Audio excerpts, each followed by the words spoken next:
Assalamualaikum warahmatullahi wabarakatuh. Jumpa lagi bersama Bu Meni di dalam koneksi antar materi modul 2.1 yaitu pembelajaran berdiferensiasi.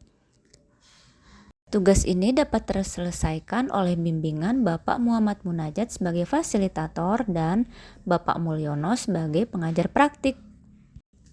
Di dalam tugas ini ada beberapa pertanyaan, yaitu 1. Apa yang dimaksud dengan pembelajaran berdiferensiasi? 2. Bagaimana hal ini dapat dilakukan di kelas? 3. Jelaskan bagaimana pembelajaran berdiferensiasi dapat memenuhi kebutuhan belajar murid. 4. Bagaimana dapat membantu mencapai hasil belajar yang optimal. 5. Jelaskan kaitan antara materi dalam modul ini dengan modul lain di program pendidikan guru penggerak. Apa yang dimaksud dengan pembelajaran berdiferensiasi? Yaitu pembelajaran yang dirancang oleh guru untuk memfasilitasi berbagai kebutuhan peserta didik yang beragam untuk mencapai tujuan pembelajaran sehingga semua berlangsung menyenangkan. Peserta didik bebas memilih apa yang dia minati. Mengapa menyenangkan? Karena dalam kelas itu semua anak dari berbagai latar belakang dapat belajar sesuai dengan kesiapannya atau readiness, bakat, dan profil mereka sendiri. Guru pun melihat anak-anak senang pasti akan merasa terharu dan bahagia. Lalu mengapa gurunya senang juga? Karena untuk membuat murid senang dengan pembelajaran berdiferensiasi, tentunya guru sudah menyiapkan berbagai pilihan konten, metode, dan strategi serta penugasan yang bervariasi. Nah, hal itu akan membuat anak-anak itu menyambut dengan antusias, sehingga guru menjadi senang. Dalam hal ini, anak-anak merasa senang bisa bebas memilih pilihan mereka sendiri. Pertanyaan kedua, bagaimana hal ini dapat dilakukan di kelas? Nah, pembelajaran berdiferensiasi dapat dilakukan di kelas melalui 2 tahap. Yang pertama, tahap persiapan. Yang kedua, tahap pelaksanaan dan penilaian atau assessment. Pada preparation stage atau tahap persiapan, 1. Melakukan diagnostik non-kognitif untuk memahami kesiapan, lingkungan belajar, minat, dan profil murid. Bisa berupa tanya jawab, survei belajar siswa, cek jurnal, cek laporan hasil belajar. Yang kedua yaitu melakukan diagnostik kognitif, yaitu untuk mengetahui entry behavior atau pengetahuan atau keterampilan yang harus dimiliki murid. Kemudian membuat rancangan program pembelajaran, dilanjutkan dengan membuat diferensiasi konten, dapat berupa PPT, video, suara, buku bacaan, games, dan website. Kemudian dilanjutkan dengan merancang diferensiasi proses. Hal ini dapat berupa diskusi, games, tanya jawab, praktikum, presentasi, tutor sebaya.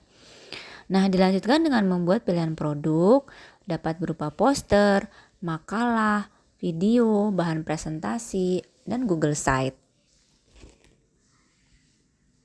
Pada tahap pelaksanaan dan penilaian, diawali dengan mengkondisikan peserta didik.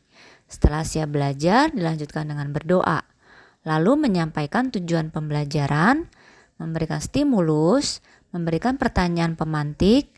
Lalu peserta didik dapat berdiskusi menjawab pertanyaan pemantik dari konten yang berdiferensiasi. Kemudian peserta didik dapat mempelajari konten dengan pilihan metode yang ia sukai. Dapat dengan membaca dengan fokus sambil mendengar musik, dapat sambil menonton video, dapat sambil membaca konten berupa poster yang telah ditempel guru di tiap sudut-sudut kelas. Dapat juga sambil melakukan uji coba atau praktikum, dapat sambil bermain simulasi di aplikasi di handphone. Berikutnya, peserta didik mempresentasikan hasil diskusinya. Peserta didik menyimak hasil presentasi kelompok lain, menarik kesimpulan, guru memberikan penguatan materi, peserta didik melakukan refleksi atau penilaian diri. Nah, ini adalah salah satu bentuk penilaian formatif. Kemudian peserta didik diberikan tugas yang sesuai pilihannya. Di antaranya membuat resume berupa PPT Canva, boleh juga video presentasi, boleh juga ketikan di Word, boleh juga mind mapping, boleh juga rangkuman di buku tulis. Namun guru harus menyampaikan terlebih dahulu rubrik penilaiannya yang jelas. Pertanyaan ketiga, jelaskan bagaimana pembelajaran berdiferensiasi dapat memenuhi kebutuhan belajar murid.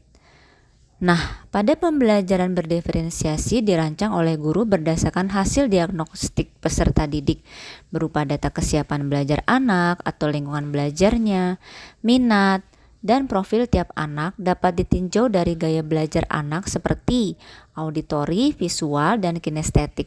Maka, melalui rancangan tersebut, semua kebutuhan belajar murid sudah difasilitasi oleh guru, sehingga tujuan pembelajaran dapat tercapai. 4. Bagaimana dapat membantu mencapai hasil belajar yang optimal? Karena pembelajaran berdiferensiasi ini menyesuaikan dengan profil, minat, dan lingkungan belajar murid, sehingga murid melakukan kegiatan pembelajaran terkontrol, apalagi bila selalu dipantau dengan formatif-formatif yang mendapat umpan balik dan tindak lanjut langsung dari gurunya, sehingga hasil belajar anak yang diperoleh dapat dihasilkan yang optimal. Jelaskan kaitan antara materi dengan modul ini dengan modul lain di program pendidikan guru penggerak. Pembelajaran berdiferensiasi merupakan salah satu upaya seorang guru di dalam memanusiakan siswa. Hal ini sesuai dengan filosofi KHD, yakni guru harus menuntun anak didik yang sesuai dengan kodrat dan zamannya, agar setiap siswa dapat menikmati pembelajaran yang menyenangkan, sehingga menumbuhkan semangat dari dalam diri peserta didik untuk mencintai lingkungan sekolahnya dan menjaga lingkungan sekolah dengan baik. Terima kasih sudah menonton. Wassalamualaikum warahmatullahi wabarakatuh.